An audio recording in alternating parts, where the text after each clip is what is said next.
So hello लोगों, आपका स्वागत है फिर से एक और नई वीडियो में। इस वीडियो में हम पढ़ने वाले हैं स्टैट्स का चैप्टर 4। तो चलिए शुरू करते हैं अपने चैप्टर को।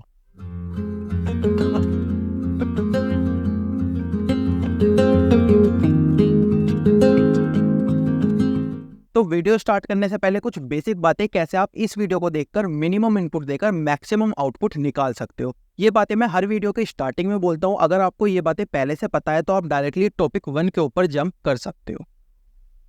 सबसे पहली बात, कभी कभी चैप्टर इतना बड़ा होता है कि बच्चे को पता नहीं चल पाता कि सबसे पहले उसको ये पढ़ना है, उसके बाद उसको ये पढ़ना है, उसके बाद उसको ये पढ़ना है और इस तरीके से उसको चैप्टर फिनिश करना है। तो मैंने क्या किया है ना, मैंने हर चैप्टर को छोटे छोटे टॉपिक्स में डिवाइड किया है। अभी आपको पता होगा कि सबसे पहले आपको टॉपिक 1 पढ़ना है, उसके बाद टॉपिक 2 पढ़ना है, उसके बाद टॉपिक 3 पढ़ना है और इस तरीके से आपको अपने चैप्टर को फिनिश करना है। सेम इसी तरीके से मैंने यूट्यूब वीडियो के अंदर भी चैप्टर बना दिए हैं, जिससे कि आप डायरेक्टली किसी भी टॉपिक के ऊपर जंप कर सकते हो।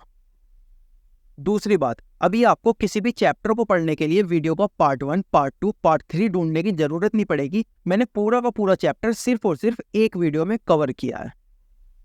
तीसरी बात, इस वीडियो के अंदर जो भी आप पढ़ोगे उसके नोट्स बनाने की जरूरत आपको नहीं है। वो सारे के सारे नोट्स आपको हमारे टेलीग्राम चैनल पे मिल जाएंगे, जिसका लिंक आपको डिस्क्रिप्शन में मिल जाएगा, वहां से आप डाउनलोड कर सकते हो। फोर्थ थिंग, अगर आप कोई सा भी चैप्टर हमारे नोट्स में से पढ़ते हो और आप कोई सा भी कॉन्सेप्ट करते हुए, कोई सा भी क्वेश्चन करते हुए कहीं पे अटक जाते हो, तो उस कॉन्सेप्ट के और उस क्वेश्चन के राइट हैंड साइड में आपको एक क्लिक हियर नाम का आइकन दिखेगा। अगर आप उस पर क्लिक करते हो तो आप उस यूट्यूब की वीडियो के उस पार्ट में पहुंच जाओगे जहाँ पे मैंने वो वाला कॉन्सेप्ट या फिर वो वाला क्वेश्चन पढ़ाया होगा। तो आप डायरेक्टली वहां से अपने डाउट क्लियर कर सकते हो। और लास्ट चीज, बच्चे मुझसे कई बार पूछते हैं कि अगर वो इस वीडियो के सारे कॉन्सेप्ट, सारे क्वेश्चंस कर लेते हैं तो उसके अलावा भी और कुछ करने की उनको जरूरत पड़ेगी। तो अगर आप इस वीडियो के सारे कॉन्सेप्ट और क्वेश्चन सही से कर लेते हो तो आपको कुछ और करने की बिल्कुल भी जरूरत नहीं पड़ेगी। आप एग्जाम के अंदर 100 आउट ऑफ 100 मार्क्स ला सकते हो। अब शुरू करते हैं अपने चैप्टर को।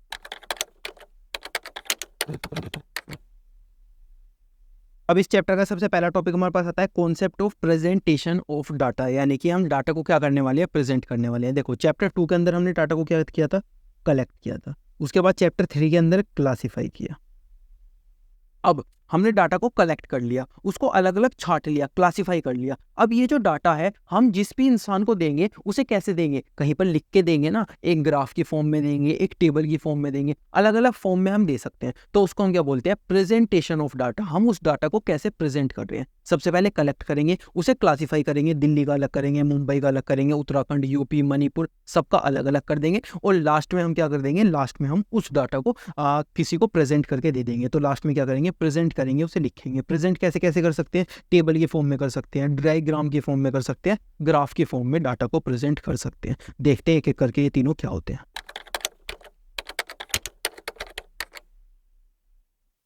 तो टॉपिक 2 के अंदर हमारे पास आता है टेबुलर प्रेजेंटेशन, यानी कि टेबल की फॉर्म में हम डाटा को कैसे प्रेजेंट कर सकते हैं। इसका मतलब पहले क्या होता है, डाटा को प्रेजेंट करना टेबल की फॉर्म में। इसके ऑब्जेक्टिव क्या होता है, गोल क्या होता है, हम डाटा को प्रेजेंट करने का टेबल की फॉर्म में।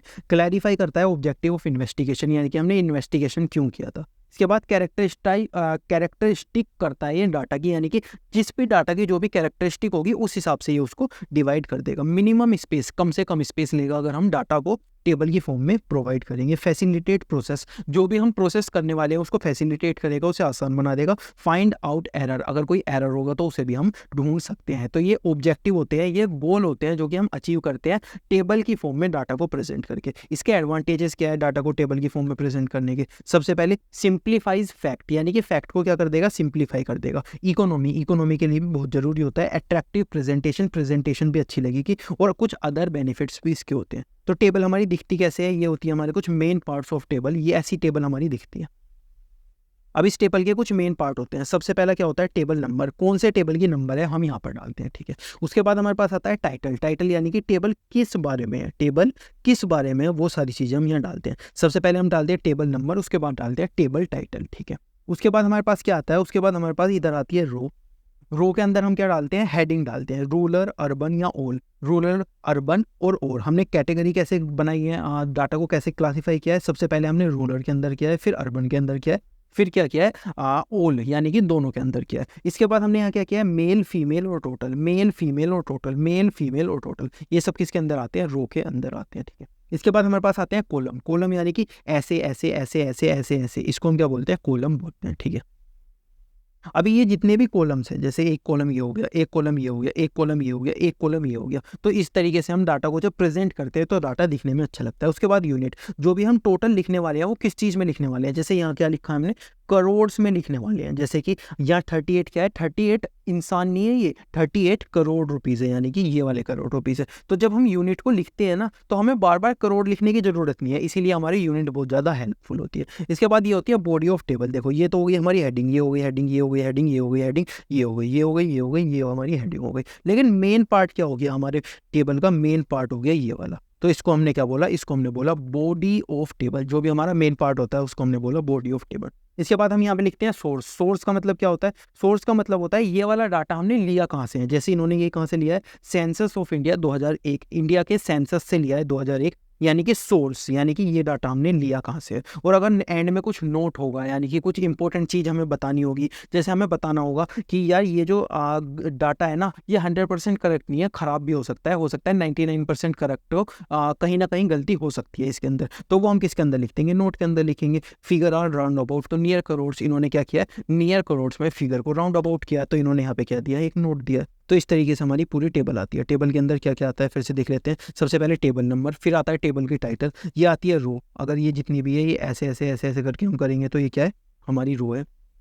इसके बाद हमारे पास आते हैं कॉलम, ऐसे ऐसे ऐसे ऐसे ऐसे, ये सारे क्या है, हमारे कॉलम है। इसके बाद हमारे पास आती है यूनिट। यूनिट यानी कि हमारा जो फाइनल आंसर आने वाला है वो किस यूनिट में आएगा। इसके बाद आती है बॉडी। हेडिंग को छोड़ के जो भी हमारा मेन पार्ट होगा, जो भी हमारा मेन पार्ट होगा टेबल का, उसको हम बोलेंगे बॉडी। इसके बाद हमारे पास आती है सोर्स। सोर्स यानी कि हमने कहाँ से डाटा को लिया है। उसके बाद नोट। नोट यानी कि हमें अगर कुछ स्पेसिफिक नोट देना है तो हम नोट के अंदर, उस टेबल के अंदर दे सकते हैं। अब टेबल को हम क्लासीफाई कैसे करते हैं, सबसे पहले तो हम जनरल और स्पेसिफिक। जनरल यानी कि वो जो टेबल है उसे कोई भी यूज कर सकता है, किसी भी तरीके से यूज कर सकता है। स्पेसिफिक यानी कि स्पेसिफिक पर्सन स्पेसिफिक मोटिव के लिए उसको यूज करेंगे। जनरल यानी कि कोई भी कहीं भी कैसे भी, और स्पेसिफिक यानी कि स्पेसिफिक पर्सन स्पेसिफिक मोटिव के लिए उसको यूज कर सकता है। On the basis of origination. Origination यानी कि ओरिजिनल टेबल। ओरिजिनल टेबल यानी कि मैंने सच्ची में एक सर्वे किया था और उसके ऊपर वो बनाया। और ड्राइव टेबल यानी कि 5-6 टेबल मेरे पास ऑलरेडी बनी हुई थी, 5-6 टेबल को मिला के मैंने एक टेबल बना दी, तो वो क्या हो गई, ड्राइव टेबल हो गई। और ओरिजिनल यानी कि मेरे पास एक्चुअल में डाटा था, उससे मैंने फ्रेश नई टेबल बनाई, तो वो क्या हो गई, ओरिजिनल टेबल। ड्राइव टेबल क्या हो गई,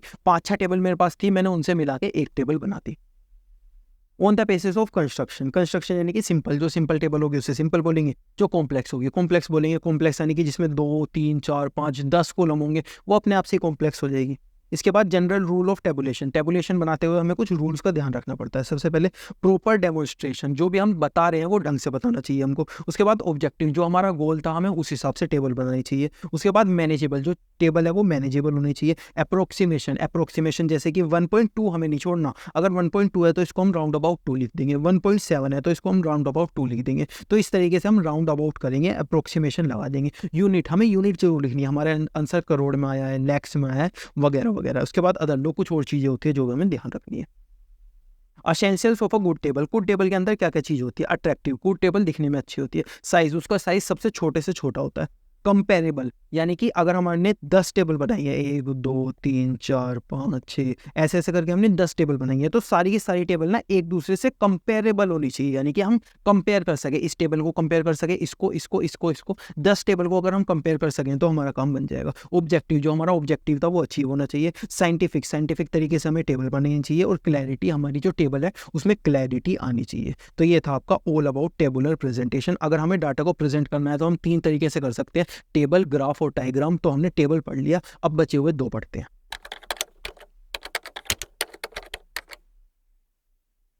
दूसरी तरीके से हम कैसे प्रेजेंट कर सकते हैं अपने डाटा को, डायग्राम की हेल्प से। इसको हम क्या बोलते हैं, डायग्रामेटिक प्रेजेंटेशन बोलते हैं। इसके क्या क्या एडवांटेजेस होते हैं, अट्रैक्टिव होता है, इंप्रेसिव होता है। डेट सिंपल, यानी कि सिंपल, जो डाटा हमारा है वो सिंपल होता है। कंपेयर हम उसको कर सकते हैं। टाइम और मनी हम सेव कर सकते हैं। यूनिवर्सल होता है। हेल्प होता है, फोरकास्ट, यानी कि फ्यूचर में क्या होने वाला है उसको भी हम क्या कर सकते हैं, इसकी हेल्प से देख सकते हैं कि हमारे फ्यूचर में क्या होने वाला है। इसके बाद लिमिटेशन, इसकी कुछ बुरी बातें भी होती है। क्या, क्वालिटी के ऊपर ये ध्यान नहीं देता, क्वालिटी नॉट पॉसिबल। क्वालिटी कैसी है उसके ऊपर हम ध्यान नहीं दे सकते। नॉट पॉसिबल स्मॉल डिफरेंस, अगर छोटी मोटी दिक्कतें हैं ना, छोटे मोटे डिफरेंस है, सपोज 19-20 का डिफरेंस है, तो ऐसा लग सकता है कि 19-20 में कोई डिफरेंस ही नहीं है। जैसे अगर हम ऐसा बार बनाने जाते हैं, ठीक है, ये हमारा ग्राफ है, ग्राफ के ऊपर हम क्या करते हैं, बार बनाते हैं, तो हमारा ये 19-20 का डिफरेंस है। अगर आप ऐसे देखोगे तो ये दोनों ग्राफ क्या लग रहे हैं, सेम लग रहे हैं, लेकिन जो हमारा छोटा मोटा डिफरेंस है वो हमें दिख भी नहीं पाता कभी कभी इसके अंदर, ठीक है। नॉट पॉसिबल मैनीफोल्ड इन्फॉर्मेशन, अगर हमारी बहुत सारी इन्फॉर्मेशन है तो हम उसको नहीं यूज कर सकते, मिस यूज, इसका कोई मिस यूज भी कर सकता है। डायग्राम नोट एंड, ऐसा भी हो सकता है कि जो ये डायग्राम है कभी एंड ही ना हो, अगर एंड नहीं होगा तो हम बनाएंगे कैसे एक पेज के ऊपर उसको। इसके बाद प्रिकॉशन और एक्सपीरियंस, हमें एक्सपीरियंस मिलता है, प्रिकॉशंस इसकी लेनी पड़ती है। लिमिटेशन ऑफ एक्यूरेसी, एक्यूरेट नहीं होगा, अभी मैंने आपको बताया ना 19-20 का क्या आ सकता है, डिफरेंस आ सकता है। कंपैरेटिव स्टडी, इसकी हम कंपैरेटिव स्टडी कर सकते हैं। कंपैरेटिव स्टडी कैसे कर सकते हैं, सपोज ये एक बार है ये एक बार है, तो हम क्या कर सकते हैं, कंपेयर कर सकते हैं दोनों को। Future analysis is not possible, future में क्या होने वाला है कभी कभी ये चीज़ पॉसिबल नहीं हो पाती। ये कुछ जनरल रूल है जो कि हमें ध्यान रखने पड़ते हैं डायग्राम बनाते हुए, चाहे तो आप पढ़ सकते हो, एग्जाम के अंदर ज़्यादा नहीं आते। कौन से हमारे पास डायग्राम होते हैं, सबसे पहले हमारे पास आता है बार डायग्राम। बार डायग्राम कैसा होता है, ये जो हमारा ग्राफ है, ये जो हमारी लाइन है, इसके अंदर हम क्या कर देते हैं, इस टाइप से डायग्राम्स बना देते हैं बार की हेल्प से, तो ये क्या हो जाता है, हमारा बार डायग्राम हो जाता है। अब ये बार डायग्राम दो टाइप के हो सकते हैं, एक तो सिंपल, एक डबल। सिंपल का मतलब क्या होता है, अगर केवल और केवल एक टाइप के बार हमने बनाए हुए हैं, एक टाइप के बार हमने बनाए हुए हैं, यानी कि एक आइटम के बारे में हम बात कर रहे हैं। और डबल का मतलब होता है दो आइटम के बारे में अगर हम बात कर रहे हैं। यहाँ क्या कर रहे हैं, पहले तो इस वाले आइटम के बारे में बात कर रहे हैं, पहले वाले के बारे में, और फिर क्या कर रहे हैं, दूसरे वाले आइटम के बारे में भी हम बात कर रहे हैं। तो ये क्या हो गया, यहाँ पे एक से ज़्यादा हमारे वेरिएबल आ गए, क्या हो गए, एक से ज़्यादा हमारे वेरिएबल हो गए। सपोज ये जो रेड है ये पर्सन 2 के बारे में हमको बातें बता रहा है, और ये जो ब्लू है ये क्या बता रहा है, हमें पर्सन 1 के बारे में बता रहा है। तो हमारे 2 पर्सन यहाँ पर आ गए, लेकिन यहाँ पर क्या है, यहाँ पर ये सारे के सारे पर्सन 1 के बारे में बता रहे हैं। तो सिंपल क्या हो गया, सिंपल हो गया अगर हमारे पास एक बार आएगा, और अगर हमारे पास हर बार 2 बार आएंगे तो वो क्या हो गया, डबल बार हो गया। सब डिवाइडेड क्या होता है, सब डिवाइडेड बार। अगर हमने सिर्फ और सिर्फ, देखो हम क्या कर सकते थे ना, हम यहाँ पर एक डायग्राम बनाते और अलग अलग बार बनाते, इस तरीके से एक बार बनाते, और फिर इस तरीके से एक बार बनाते, उसके बाद दोबारा से यहाँ पर स्टार्ट होते, एक बार यहाँ पर बनाते, एक बार यहाँ पर बनाते, और एक बार यहाँ पर बनाते। तो ये क्या हो जाता है, ये हमारी थोड़ी सी गफलत हो जाती है, यानी कि इन बार्स को हम क्या करते थे, थोड़ी सी दिक्कत हो जाती है। आप देखो ना, देखने में कितना बुरा लग रहा है और समझ में भी नहीं आएगा ज़्यादा लोगों का। तो हम क्या कर रहे हैं ना, हम एक ही बार बना रहे हैं, क्या कर रहे हैं, एक ही बार बना रहे हैं, लेकिन इसको डिवाइड कर रहे हैं। थोड़ा सा हम यहाँ पे रेड कलर कर देते हैं, यहाँ पर नीचे हम थोड़ा सा ब्लू कर देते हैं, और यहाँ पर क्या कर देते हैं, थोड़ा सा रेड कर, ब्लैक कर देते हैं। तो एक ही बार को हमने डिवाइड कर दिया, तो दिखने में भी अच्छा लग रहा है और ज़्यादा समझ भी लोगों को आएगा। तो हमने बार को क्या किया है, यहाँ पे इस तरीके से डिवाइड कर दिया। इसके बाद हमारे पास और तरीके से भी बार हम बना सकते हैं, कैसे, परसेंटेज वाइज। परसेंटेज वाइज यानी कि सपोज हमारा यहाँ पर एक है, यहाँ पर हमारे कुछ बार्स हैं, ठीक है। अभी इसके अंदर सपोज 30% ये है, 30% ये है, 40% ये है। तो हमने बार को क्या किया है, डिवाइड किया है। ये क्या है, 40% है, ये क्या है, 30% है, और ये क्या है, 30% है। तो हमने बार को क्या किया है, बार को डिवाइड किया है परसेंटेज में। इसी तरीके से इसको भी डिवाइड कर देंगे, इसी तरीके से इसको भी डिवाइड कर देंगे। लेकिन यहाँ पे एक बात समझने वाली है, देखो हमने क्या किया है, बार को डिवाइड किया है, क्या किया है, बार को डिवाइड किया है, यहाँ पे डिवाइड किया है, यहाँ पे यहाँ पे यहाँ पे, और इस तरीके से हमने बार को डिवाइड किया है। लेकिन एक चीज़ समझने वाली है, ये जो बार है ना, ये हमेशा इक्वल रहेंगे। इक्वल क्यों रहेंगे, क्योंकि ये परसेंटेज में हम बात कर रहे हैं। हर बार कितना जा सकता है, मैक्सिमम 100% जा सकता है। 100% से ज़्यादा तो नहीं जाएगा ना, 0, 20, 40, 80, 40, 60, 80 और 100। अगर हम मैक्स देखेंगे तो मैक्स कितना जाएगा, 100% जाएगा। तो कोई भी बार 100% से तो ज़्यादा नहीं जाएगा। सपोज 1991 में हमने जीडीपी की पढ़ाई करी, हमने देखा कि हमारी 1 लाख रुपए की जीडीपी है। कितनी है, 1 लाख रुपए की जीडीपी है। 1992 में हमने देखा कि 2 लाख रुपए की जीडीपी है, 2 लाख रुपए की जीडीपी है। तो हमें क्या करना है, बार को डिवाइड करना है, बार को कुछ पार्ट्स में डिवाइड करना है। अब अगर हम पार्ट को, बार को परसेंटेज में डिवाइड करेंगे तो यहाँ पे क्या आएगा, ये 1 लाख क्या हो गया, 100% हो गया, और ये 2 लाख भी क्या हो गया, 100% हो गया। अगर हम देखेंगे यहाँ पे 1 लाख क्या हो गया, 100% हो गया, 2 लाख भी क्या हो गया, 100% हो गया। फिर हमने छोटी छोटी परसेंटेज यहाँ पे डिवाइड कर दी, छोटी छोटी परसेंटेज यहाँ पे डिवाइड कर दी। तो हम क्या देखते हैं, हम देखते हैं कि हमारा नंबर कुछ भी हो, 1 लाख रुपए हो, 2 लाख रुपए हो, लेकिन हमारे 1 लाख रुपए क्या होंगे, मैक्स टू मैक्स 100% होंगे। 2 लाख रुपए क्या होंगे, मैक्स टू मैक्स 100% होंगे। इसीलिए जो परसेंटेज का ग्राफ है ना, परसेंटेज का ग्राफ हमेशा इक्वल होंगे। परसेंटेज के जितने भी बार है ना, ये सारे के सारे क्या होंगे, इक्वल होंगे। इनकी ये पोजीशन ज़्यादा हो सकती है, जैसे यहाँ पे पिंक वाला ज़्यादा है, यहाँ पे कम है, यहाँ पे थोड़ा सा ज़्यादा है, यहाँ पे और भी ज़्यादा है, यहाँ पे ये वाला ज़्यादा है, यहाँ पे ये वाला ज़्यादा है, यहाँ पे ये वाला कम है, ये वाला कम है। तो इस तरीके से ये तो डिफरेंस हो सकता है, लेकिन जो ये परसेंटेज है ये क्या होगा, इक्वल होगा हर बार। तो हमने क्या पढ़ा, हमने बार डायग्राम्स के बारे में पढ़ा। बार डायग्राम्स कैसे होते हैं? बार डायग्राम्स दिखने में कुछ इस टाइप के होते हैं, जिसमें हम बार से लिखते हैं। सिंपल बार डायग्राम कैसा होता है? जिसमें एक चीज़ आती है। जिसमें एक से ज़्यादा दो चीज़ आ जाएगी वो क्या हो जाएगा? डबल बार डायग्राम। सब डिवाइडेड बार डायग्राम यानी कि एक बार को हम अलग अलग चीज़ों में डिवाइड कर देंगे। परसेंटेज यानी कि उसके परसेंटेज वाइज हम अलग अलग चीज़ों के अंदर लिख देंगे बार डायग्राम। इसके बाद हमारे पास अलग अलग टाइप के और डायग्राम आ जाते हैं। एक आता है हमारे पास पाई डायग्राम। पाई डायग्राम आपने सुना भी होगा। एक सर्कल हम ऐसे बनाएंगे और उस सर्कल को क्या कर देंगे? डिवाइड कर देंगे। जैसे इतना पोर्शन मैंने इस वाले रेड को दे दिया, इतना पोर्शन मैंने इस वाले ब्लू को दे दिया, और इतना पोर्शन मैंने इस वाले ब्लैक को दे दिया। तो ये बार क्या बना दिया मैंने? एक पाई डायग्राम बना दिया, सिंपल। ये क्या हो गया? हमारा पाई डायग्राम हो गया। पाई डायग्राम कुछ दिखने में ऐसा होता है। Frequency histogram. फ्रीक्वेंसी हिस्टोग्राम क्या होता है? देखो, हमने पिछले वाले चैप्टर में कितनी सारी टेबल बनाई है ऐसी। एक्स दिल्ली की ये इतनी है, मुंबई की इतनी है, चेन्नई की ये जयपुर है। ये क्या हो रही है? कुछ जीडीपी की बात हो रही होगी, पॉपुलेशन की बात हो रही होगी, कुछ भी हो रहा होगा। दिल्ली की 20, मुंबई की इतनी, चेन्नई की इतनी, जयपुर की इतनी। अगर हमें इसे बार डायग्राम के अंदर बनाना है, क्या बनाना है? बार डायग्राम के अंदर, तो सबसे पहले हम क्या कर देंगे? 20 लिख देंगे। उसके बाद हम यहाँ क्या लिख देंगे? 30। यहाँ कितना लिख देंगे? 50। और यहाँ कितना लिख देंगे? 25। तो हम यहाँ पे क्या कर रहे हैं? यहाँ पे इस तरीके का हमने बार डायग्राम की फॉर्म में इसको कन्वर्ट कर दिया। इसको क्या कर दिया? बार डायग्राम की फॉर्म में कन्वर्ट कर दिया। फ्रीक्वेंसी क्लासिफिकेशन को हमने बार डायग्राम की फॉर्म में कन्वर्ट कर दिया। तो ये क्या हो गया? Frequency histogram. तो अब हम इसको क्या बोलेंगे? अब हम इसको, इसके अंदर सबसे पहले फ्रीक्वेंसी आ गई, इसके अंदर बार डायग्राम भी आ गया, तो हम क्या बोलेंगे? फ्रीक्वेंसी हिस्टोग्राम इसको बोलेंगे। तो अब हम इसको क्या बोलेंगे? Frequency histogram. तो फ्रीक्वेंसी हिस्टोग्राम इसका नाम क्यों पड़ा? क्योंकि यहाँ से फ्रीक्वेंसी आ गई, यहाँ से बार डायग्राम आ गया, इसीलिए हमने इसको बोला फ्रीक्वेंसी हिस्टोग्राम। अब फ्रीक्वेंसी पॉलीगन क्या होता है? देखो, हमने ये जो बार डायग्राम बनाया ना, ऐसे ऐसे ऐसे और ऐसे, अगर मैं इनका मिडल पॉइंट लेता हूँ, क्या लेता हूँ? इन सब का मिडल पॉइंट लेता हूँ और इनको एक दूसरे से जोड़ देता हूँ, तो ये मेरा क्या बन जाएगा? ये मेरा एक फ्रीक्वेंसी पॉलीगन बन जाएगा। ये देखो, यहाँ पे भी क्या लिया हुआ है? मिडल पॉइंट लिया हुआ है, और इन्होंने क्या किया है? मिडल पॉइंट यहाँ से लिया, यहाँ से लिया, यहाँ से लिया, यहाँ से लिया और यहाँ से लिया। इस तरीके से इन्होंने हमारा क्या किया हुआ है? मिडल पॉइंट जोड़ दिया। इसको हमने क्या बोला? Frequency polygon. एक और टाइप आता है फ्रीक्वेंसी कर्व। फ्रीक्वेंसी कर्व क्या होता है? देखो, मैंने क्या किया? मैंने यहाँ पे अलग अलग टाइप के बार बनाए। क्या किया? बार बनाए, ठीक है। उसके बाद मैंने इनका मिड पॉइंट लिया। क्या लिया? मिड पॉइंट लिया। लेकिन इस बार मैंने जोड़ा नहीं। ये जो बार डायग्राम थे ना, इसको मैंने मिटा दिया। क्या किया? बार डायग्राम को मिटा दिया और इसे कर्व की फॉर्म में बना दिया। कर्व कैसा होता है? थोड़ा मुड़ने, जब हम उसे मोड़ते हैं तो थोड़ा सा वो आसानी से मुड़ता है, मतलब ऐसे करके मुड़ता है। तो यहाँ पे क्या किया इन्होंने? मिडल पॉइंट लिया है अलग अलग चीज़ों का, और उसको क्या किया है? ऐसे करके ग्राफ की फॉर्म में बनाया है। तो ये क्या हो गया हमारा? ये हो गया हमारा फ्रीक्वेंसी कर्व। इसके बाद और टाइप के हमारे पास डायग्राम आते हैं।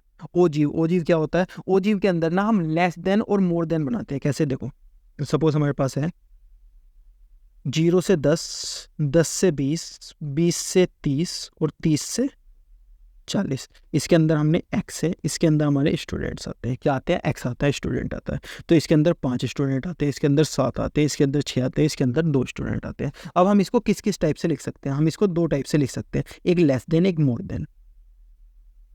कैसे? एक लेस देन और एक मोर देन के टाइप से हम इसको लिख सकते हैं। लेस देन लिखेंगे तो कैसे लिखेंगे? देखो, यहाँ पे सबसे पहले डालेंगे एक्स, यहाँ पे डालेंगे स्टूडेंट, इसी तरीके से एक्स स्टूडेंट, ठीक है। यहाँ पे हम लिखेंगे लेस देन 10, यानी कि इस वाले की हम बात करेंगे। 10 से नीचे, 10 से नीचे कितने हैं? 5। लेस देन 20, 20 से नीचे कितने हैं? 20 से नीचे सबसे पहले तो 7 है, और ये क्या है? 5 भी है। 5 कैसे है भाई? 0 से 10 के बीच में कितना है? 5 है। 10 से बीच के बीच में कितना है? 7 है। तो ये क्या है हमारा 5 + 7 कितना हो गया? 12। लेस देन 30, उसके बाद लेस देन 40। तो लेस देन 30 कितना है? 5 है, 7 है और 6 है। तो ये कितना हो गया? 18। 5 है, 7 है, 6 है और 2 है। तो ये कितना हो गया? 20। इस तरीके से हम क्या लिखेंगे? मोर देन लिखेंगे। More than. लेकिन मोर देन हम स्टार्ट कहाँ से करेंगे? मोर देन हम स्टार्ट करेंगे 40 से। तो मोर देन 40 कितने हैं? मोर देन 40 अगर मैं गिनूँ तो मोर देन 40 मेरे पास आते हैं 5, 7, 6 और 2, यानी कि ये सारे के सारे क्या है? मोर देन 40 है। मोर देन 40 यानी कि 0 से 10 के बीच में, 10 से 30 के बीच में, 20 से 30 के बीच में और 30 से 40 के बीच में। तो ये क्या हो गया? मोर देन 40 हो गए। लेकिन मोर देन 40 कहाँ पर आएंगे? 40 से ऊपर वाले। 40 से ऊपर तो हमारे पास एक भी नहीं है, तो हम यहाँ पे कहाँ स्टार्ट करते हैं? 30 से स्टार्ट करते हैं। मोर देन 30 कितने हैं हमारे पास? 2, ठीक है। उसके बाद मोर देन 20 हमारे पास कितने हैं? 2 हैं और 6 है, यानी कि 8 यहाँ पे है। इसी तरीके से मोर देन 10 हमारे पास कितने हैं, 2 हैं, 6 हैं और 7 है, यानी कि 15 हमारे पास है। और मोर देन 0 कितने हैं, मोर देन 0 5 7 6 और 2 हैं, तो यहाँ पर हमारे पास कितने आ जाएंगे, 20 हमारे पास आ जाएंगे। तो इस तरीके से हम 2 ग्राफ बना सकते हैं, 2 क्या बना सकते हैं, टेबल बना सकते हैं इसकी। क्या बना दी हमने यहाँ पे, 2 टेबल बना दी इसकी, ठीक है। अब अगर हम इसको प्लॉट पे अब हम इसको ग्राफ के ऊपर प्लॉट करते हैं, क्या करते हैं, ग्राफ के ऊपर प्लॉट करते हैं। तो सबसे पहले इस वाले को प्लॉट करेंगे। इस वाले को हम कैसे प्लॉट करेंगे, लेस देन 10, यानी कि 10 से नीचे कितना है, 10 से नीचे कितना है, 5 10 15 20, 5 10 15 20, और यहाँ पे 10 20 30 40, 10 20 30 40। तो लेस देन 10 कितना है, 5। उसके बाद लेस देन 20 कितना है, लेस देन 20 कितना है, 12, यानी कि 12 आ जाएगा कुछ यहाँ पर। लेस देन 30 कितना है, 18, तो 18 आ जाएगा कुछ हमारा यहाँ पर। और लेस देन ये कितना है, 2, तो 2 आ जाएगा हमारे यहाँ पर। ये ग्राफ कैसे बन जाएगा, इस टाइप का। और अगर हम मोर देन को पुट करने जाएंगे, मोर देन 2 कितना है, मोर देन 30 कितना है, 2, तो 2 आ जाएगा हमारा यहाँ पर। अगर हम मोर देन 20 करने जाएंगे तो 8 आ जाएगा हमारे यहाँ पर कुछ। मोर देन 30 करने जाएंगे तो 8 आ जाएगा हमारे यहाँ पर कुछ। और इस तरीके से मोर देन 5 करने जाएंगे, 10 करने जाएंगे तो 15 आ जाएगा हमारे यहाँ पर, और ये 20 आ जाएगा हमारे यहाँ पर। तो ये आ जाएगा, इस तरीके से ग्राफ बन जाएगा। तो ये क्या बना दिया हमने, 2 तरीके से ग्राफ बनाया। जो हमारे पास फ्रीक्वेंसी थी, सबसे पहले हमने इसे लेस देन और मोर देन में डिवाइड किया और उसको ग्राफ पे पॉइंट कर दिया। तो ग्राफ पे पॉइंट करके हमारा क्या बन गया, ओजीव बन गया। क्या बन गया, इस टाइप का ओजीव बन गया। एक बार फिर से देख लेते हैं जितने भी ग्राफ्स हमने पढ़े हैं। सबसे पहले हमने क्या पढ़ा था, कोई ये जो थ्योरी है ना, एडवांटेजेस वगैरह ये सब चीज़ें पूछी नहीं जाएगी आपसे, ग्राफ ही पूछा जाएगा एग्जाम के अंदर। तो सबसे पहले हम बार डायग्राम पढ़ते हैं। बार डायग्राम दिखने में कुछ ऐसा होता है। बार डायग्राम अलग अलग टाइप के हो सकते हैं। बार डायग्राम में सबसे पहले आता है सिंपल बार डायग्राम, जो कि हमारा इस टाइप का कुछ दिखता है। उसके बाद हमारे पास आता है डबल बार डायग्राम, यानी कि जो कि हमारा इस टाइप से कुछ दिखता है, इस टाइप से, यानी कि जिसके अंदर एक बार नहीं 2 बार आते हैं, किसके अंदर, मतलब कि 2 वेरिएबल आते हैं। इसके बाद सब डिवाइडेड, एक बार को हमने अलग अलग चीज़ों में डिवाइड कर दिया। इसके बाद परसेंटेज, एक बार को हमने अलग अलग परसेंटेज में क्या कर दिया, डिवाइड कर दिया। परसेंटेज में हमने देखा था कि सब क्या रहेंगे, सेम रहेंगे। क्यों, क्योंकि हर कोई क्या होता है, अपने आप में 100% होता है। इसके बाद हमारे पास आता है पाई डायग्राम। पाई डायग्राम दिखने में कुछ ऐसा होता है। उसके बाद फ्रीक्वेंसी हिस्टोग्राम। फ्रीक्वेंसी हिस्टोग्राम यानी कि इस वाली फ्रीक्वेंसी को अगर हम इस बार डायग्राम में ट्रांसफर कर देते हैं तो इस बार डायग्राम को हम क्या बोलने लगेंगे, फ्रीक्वेंसी हिस्टोग्राम हम बोलने लगेंगे। इसके बाद फ्रीक्वेंसी पॉलीगन। फ्रीक्वेंसी पॉलीगन क्या होता है, अगर इस बार डायग्राम के ऊपर हम मिड पॉइंट को जोड़ देंगे, क्या कर देंगे, मिड पॉइंट को जोड़ देंगे, तो ये हमारा क्या बन जाएगा, फ्रीक्वेंसी पॉलीगन बन जाएगा। इसके बाद फ्रीक्वेंसी कर्व क्या होता है, अगर हम इस बार डायग्राम के सारे पॉइंट को जोड़ देंगे, लेकिन उसे कर्व की फॉर्म में बनाएंगे। किस फॉर्म में, कर्व की फॉर्म में, जो कि घूमता फिरता ऐसे करते हुए जाएगा, तो वो क्या हो जाएगा, फ्रीक्वेंसी कर्व हमारा बन जाएगा। ठीक है। उसके बाद ओजीव हमारे पास आता है। ओजीव के लिए हमने क्या देखा, हमारे पास फ्रीक्वेंसी होगी, उसको हम लेस देन और मोर देन में ट्रांसफ़र करेंगे, कन्वर्ट करेंगे। उसके बाद उसे ग्राफ के ऊपर प्लॉट करेंगे, और ग्राफ के ऊपर प्लॉट होकर एक ऐसा दिखेगा, कुछ इस टाइप का ग्राफ के ऊपर प्लॉट होकर दिखेगा, उसके हम बोलेंगे ओजीव प्रेजेंटेशन। तो ये क्या था, ये था हमारा ग्राफिकल प्रेजेंटेशन। तो अभी तक हमने क्या पढ़ लिया, टेबुलर प्रेजेंटेशन पढ़ लिया, डायग्रामेटिक प्रेजेंटेशन पढ़ लिया। अब हम लास्ट में पढ़ेंगे ग्राफिकल प्रेजेंटेशन।